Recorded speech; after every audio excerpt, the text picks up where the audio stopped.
Hello and welcome to episode 16 of our monthly Election Connection video series. I'm Scott Jarrett, And I'm Ray Valenzuela. We are your elections directors for Maricopa County. Each month, we'll have a new episode of Election Connection. where you, the viewers, can submit questions to us. And today's questions for the episode came from our September Just the Facts newsletter. Where you can sign up to get that newsletter right in your inbox at justthefacts.vote. Okay, Scott. So the first question is for you. But before I get started, I wanted to let everybody know why I'm casual because it's Friday. We're filming this. It's Casual Friday. And I'm not as stuffy as Scott, who refuses to be casual. So you'll see him in his suit. I wanted an excuse, but here we Actually, go. I think it's maybe Ray, you forgot the memo that we received on our inbox that we're recording today. Well, I just had a birthday, so it could be a little bit of the old senility or something setting in. But truth is, I did forget. So here we go. First question for you is, how are poll workers selected to work in elections? Two-part question. And are they required to be registered with a certain political party? And that is a very timely question because we have our 2024 election cycle quickly approaching, and we're going to have three very large elections in 2024. The first is going to be our March presidential preference election. Then we'll follow that up with our August primary election and then the November general election. And all of those, we are hiring thousands of poll workers to assist us in administering those elections. And those poll workers are members of our community. They're our friends, our families, our neighbors coming out to assist us as we administer those elections to serve Maricopa County voters. And to get involved, you can go visit our website at getinvolved.maricopa.vote. So that's getinvolved.maricopa.vote. We'll have a list of all the different jobs that are available for someone to apply for and those job requirements. Now, it's very important that we have bipartisan representation at our voting locations as we're administering those elections. And that means we're having members from all the different political parties and those that are not registered with the political party, an independent voter and party not declared. But state statute does require that we do have that bipartisan representation. So we work with the county chairs of the political parties they are able to make appointments to those board members. So the two judges at the voting locations, if they submit us a list, then we are required to try to hire from that list to appoint those individuals into those judge positions. And the judge position is a backup to our inspector position, who is the supervisor of the voting location. And state statute also requires that we attempt to have an equal number of inspectors from each of the two largest political parties. So that's how we're achieving that bipartisan representation. But we can hire independents and those party not declared as well. So one thing for you to know to be able to work for us, you have to be a registered voter. Unless you are a student that's over the age of 16, then you can also work with your parents' permission and then under the supervision of one of our adult poll workers.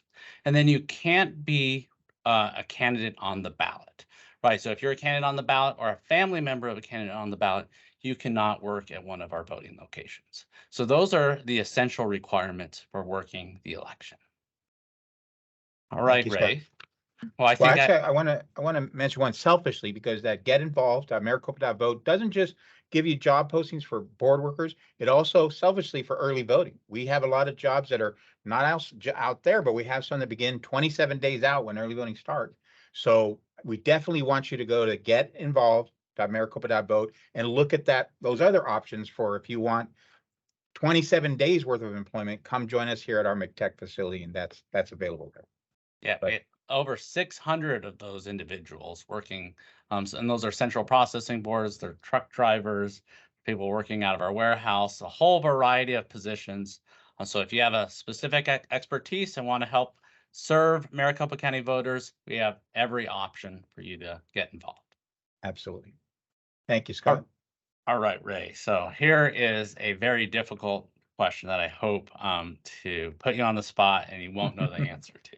So, okay, so our viewers are saying, I'll be out of town next year during the presidential preference election, or sometimes we call that the PPE.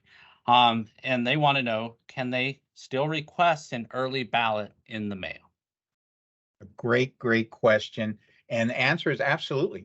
And as a matter of fact, if you are going to be out of town, we have two simple ways to do that, the most efficient. But I want to thank you for that question, because we have also an active early voting list, 1.9 million voters.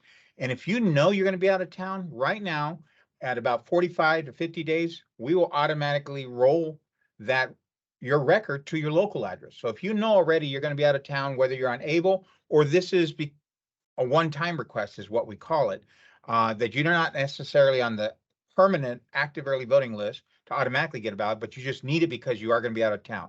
Then the answer is, again, it's called a one-time request. And what you do is, again, we want to beat that ballot being mailed to you for able, or you want to do that, and you can do that within 90 days prior to any election. So specific to the presidential preference on March 12th, you can, or March 19th, I'm sorry, March 12th, city of Tempe, several elections going on.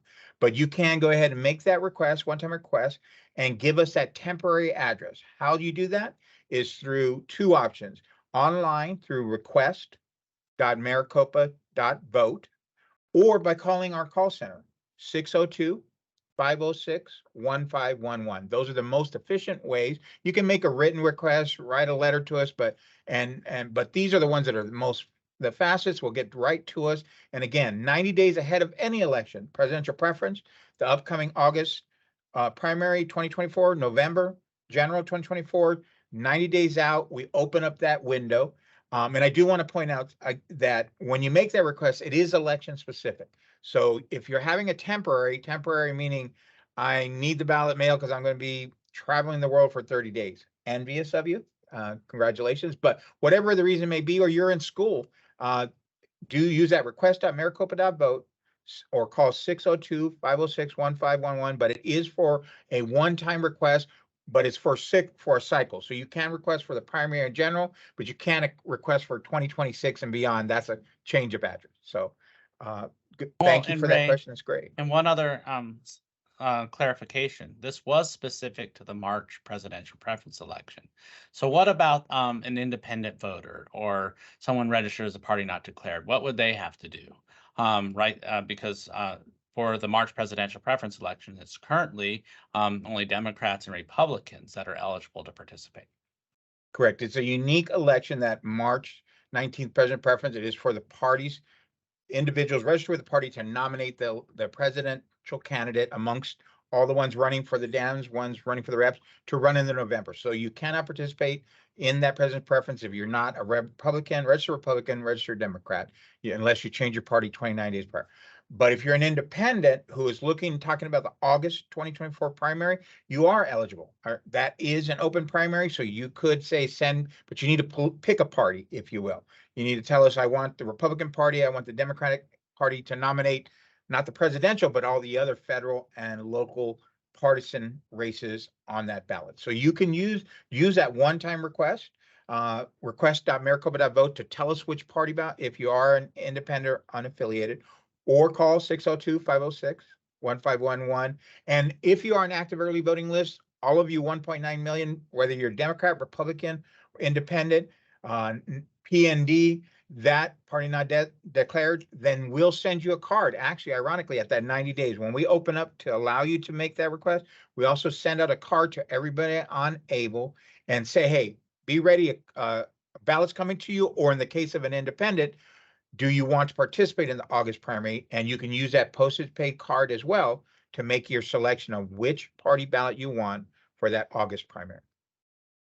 Well, I want to thank our viewers for tuning in on this Casual Friday.